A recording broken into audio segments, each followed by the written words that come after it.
мәһірдің ең төменгі межесі 10 дирхам.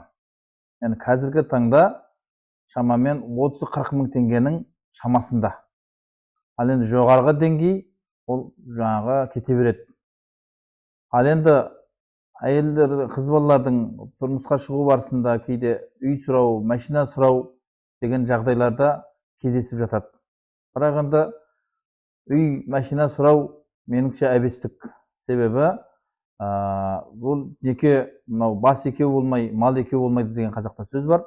Екі бас құрылғаннан кейін барып дүние құралады. Демек, екеуінің қосылуыменен Алла нәсіп қылса үйде болады, Алла нәсіп қылса машина болады.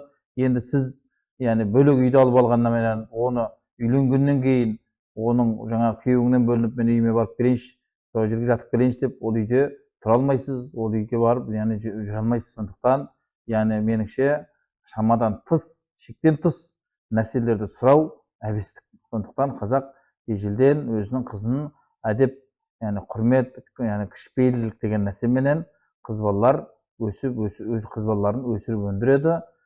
Шектен тыс қалың мал деген осы екен деп, мәһір деген осы екен деп не қыла бермейді. Өте аузын ашып қалың жаңағы мәһірді сұрай беру жөнсіз.